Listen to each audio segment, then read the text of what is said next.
Alright, back again. Today we got the Sega Blast City again, and I figured we could put in this game here.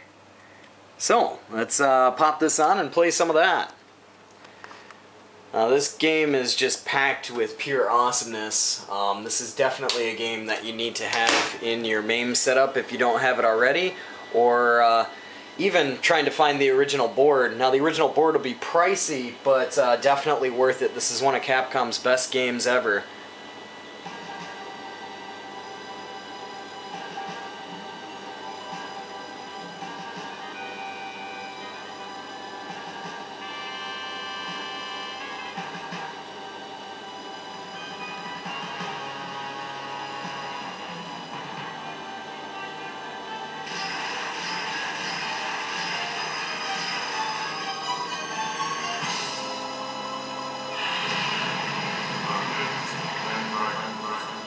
So we got Dungeons and Dragons, Shadow over Mystara,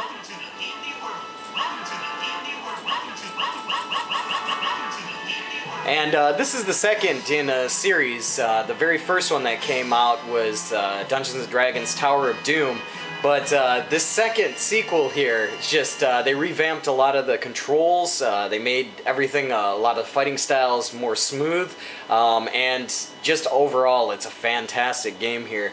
It can be played up to 4 players, and if you have all of the harness wired up right, and you have 4 joysticks, you can play 4 players simultaneous.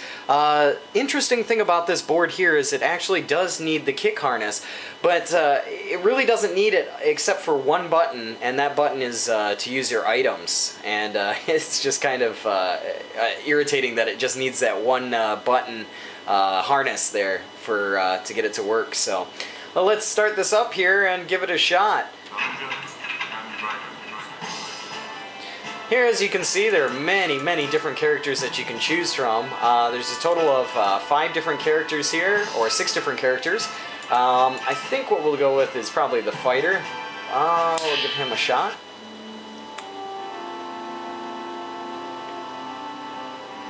And here's the story that takes place after the Tower of Doom.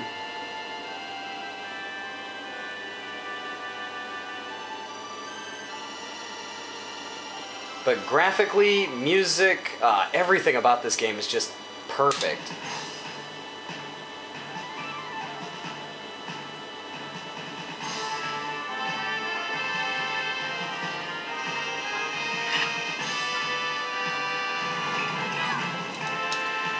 Basic control layout is, like I said, you use 4 buttons here.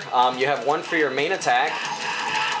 And pretty much like any kind of fighter, you also have special attacks. If you do special combos with the joystick, you can actually do different moves. You have a jump button, which you can use to jump over the enemies and things like that. You have your item list menu, which will allow you to use different items here. Let's put this on dagger. And then you have your item use button here, which will allow you to use your items, which is right there. And then if you notice up in the upper top part there, it'll have your item box, and once that item's completely used out, it says no. So you can always switch that out, go back and use a different item. This one's oil. But just a wonderful game. Just, there's so many good things to say about this game, it's unreal. You basically have 1 life, and you can see the power meter up at the top there. If you run out of energy there, you'll die, but you can continue in the game, so yeah, it's not a total loss. It's really just all-around rockin' game.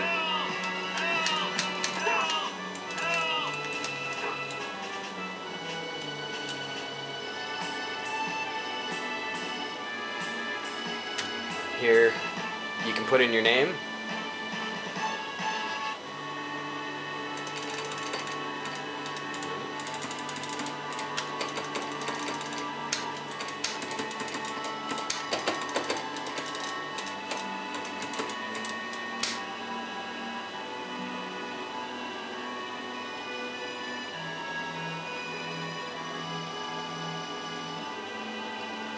What's interesting about it is each time it's different.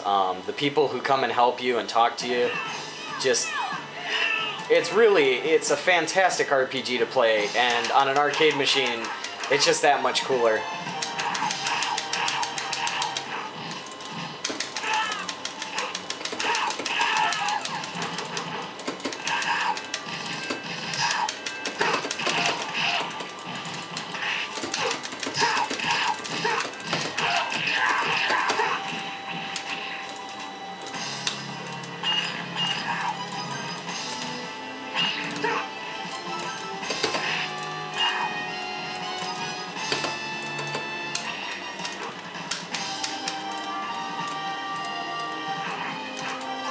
Whoa, walked into that.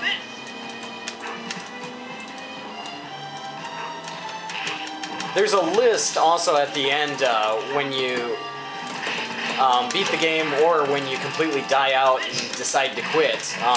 There's a list of how many of the different items that you get or that you have gotten, and it's quite an extensive list of different treasure chests and things.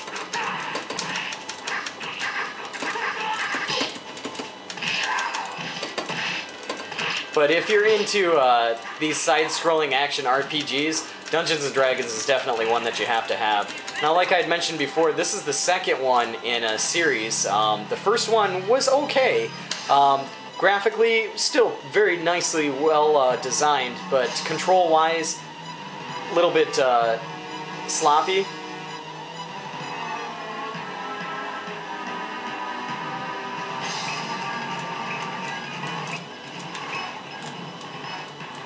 Here we have our first boss.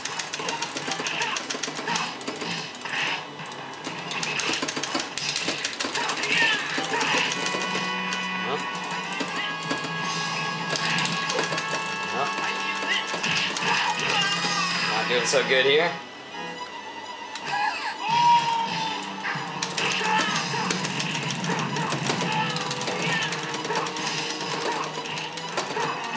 Down at the bottom you can see the power meter of the enemy, so...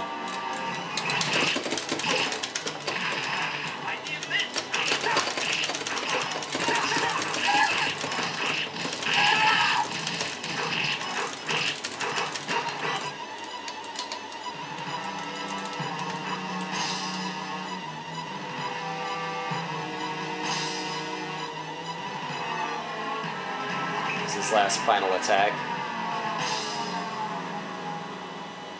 The storyline is very comical, very well designed. It's really cool that it does have a storyline, and the storyline goes along with the game very well.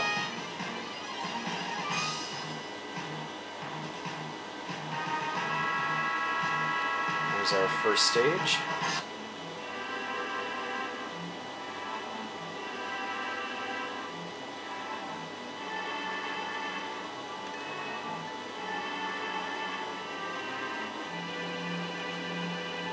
This is definitely a game that you want to have, like I said, on your MAME. If you don't have it on your MAME cab already, you should definitely put this on there. Here's a couple of different paths you can take. You can go by land, it's quick, or travel by boat, which is a little bit longer. Different enemies that you can face on the water, kind of like a Final Fantasy thing. When you run into the enemy, then it starts. Right now, basically all you can do is walk back and forth on the raft itself. But if you run into an enemy, then that's where the fighting will begin, the fight scenario.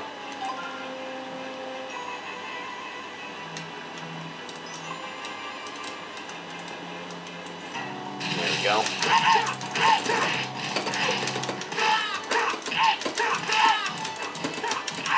But it's a great game to play with friends. Definitely something that you won't go wrong with. Even if you've never played it before, or you never played any of the Dungeons & Dragons series before, this would still be something that you can easily get into.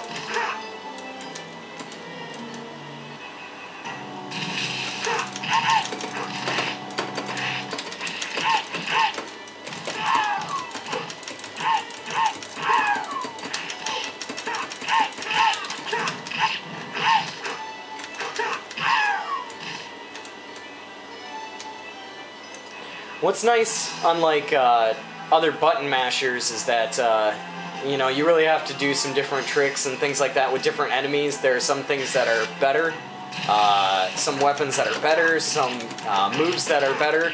Some enemies will block, which will make it more difficult to attack.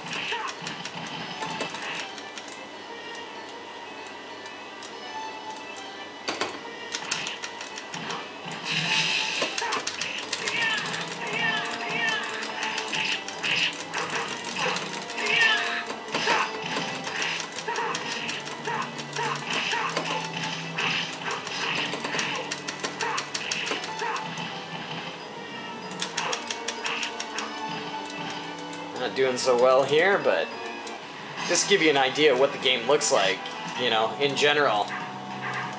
Fantastic game.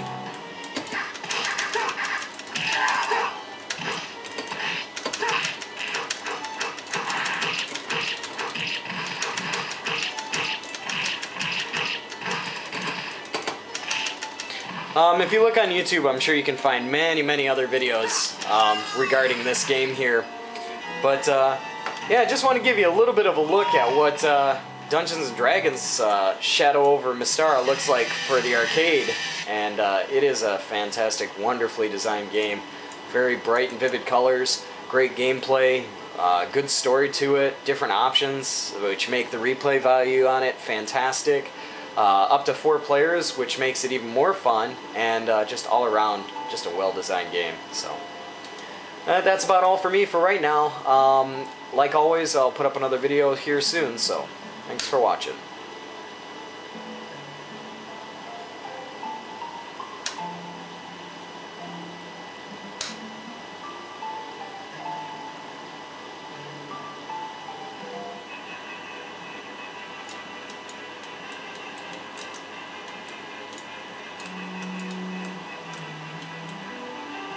If I were to get up there just a little bit quicker, I would have been able to get all that cash that's up at the top.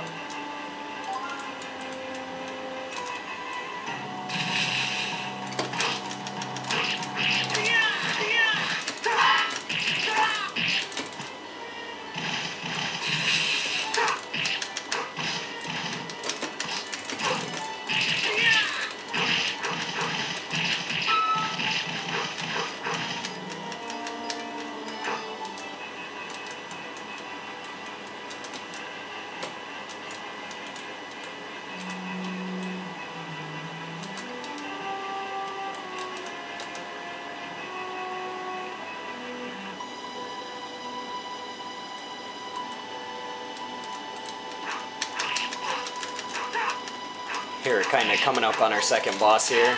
With all the scorpions, you can see.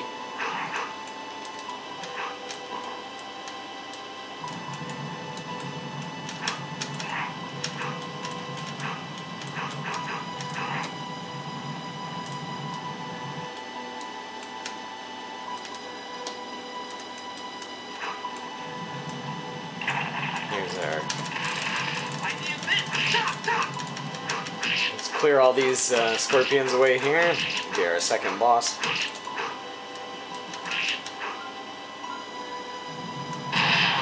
Here we go.